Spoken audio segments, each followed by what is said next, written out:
Yes, pemirsa, kita kembali di acara Nonggo. Monggo. Di sini ya pemirsa ya.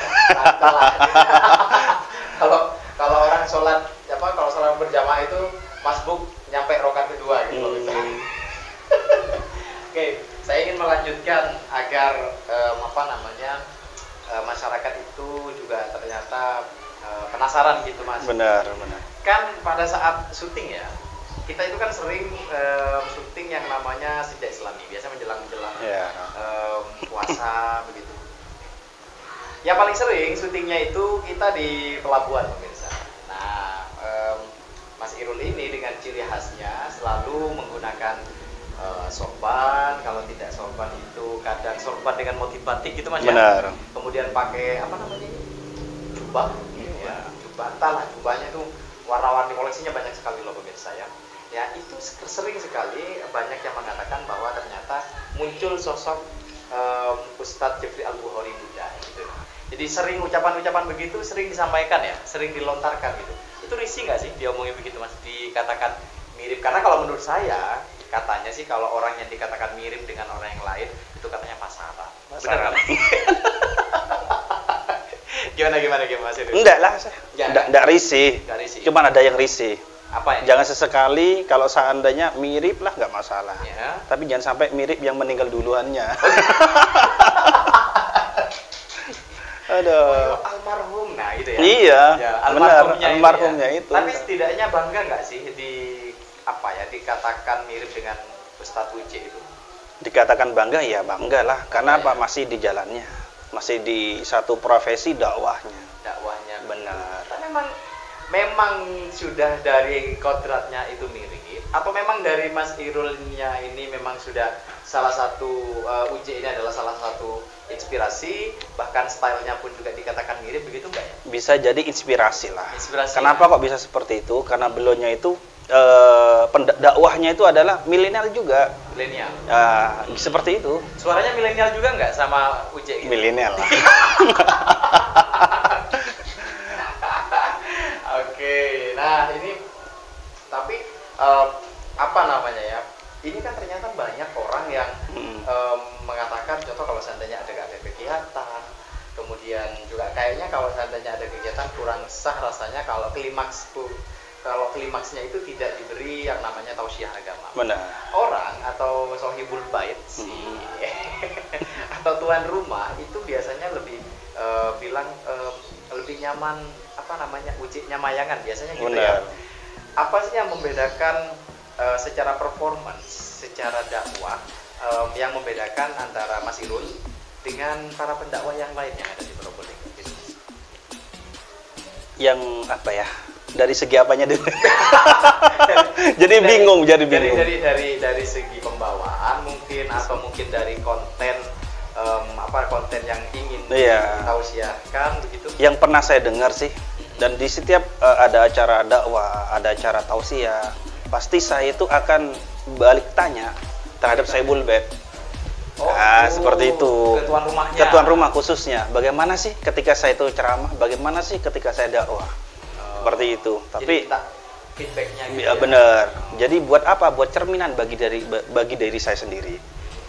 Seperti itu. Kebanyakan responnya gimana, Mas? Responnya itu yang pertama satu, ketika ketika ngomong itu katanya mudah dimengerti. Berarti penggunaan bahasanya itu mudah dimengerti. Yang kedua, tidak ada untuk penekanan terutama kepada pemuda.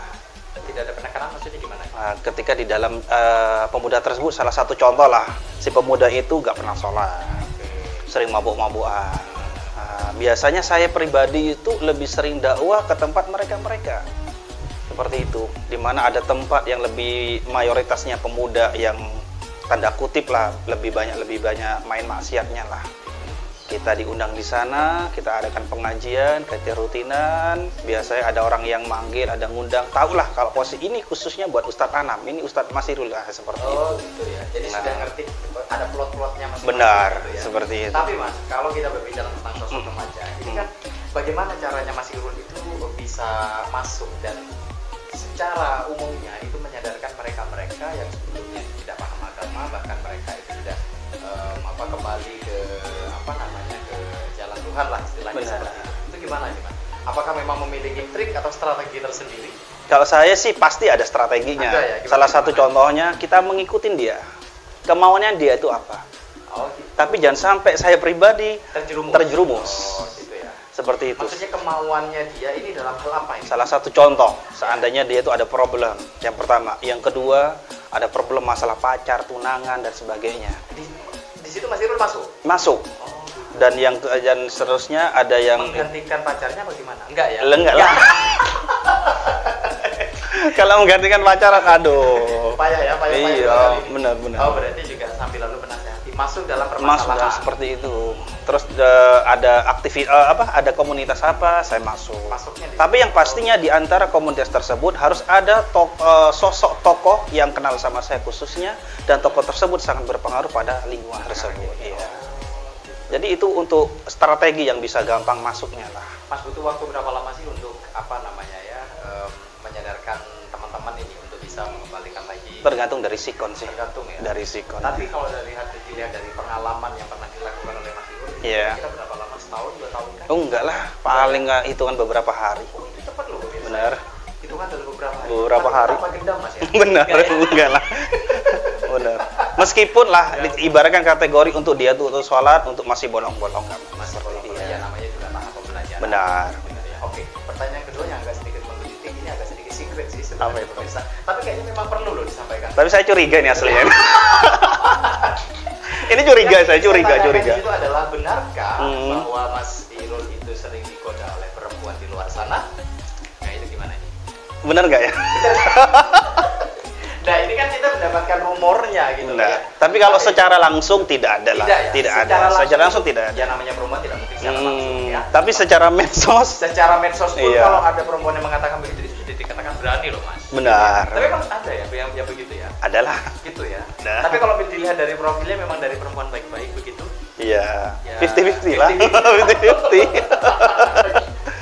50-50. Oke. Emang kenalannya tuh gimana atau bagaimana nih Mas? Biasanya yang biasa diobrolkan.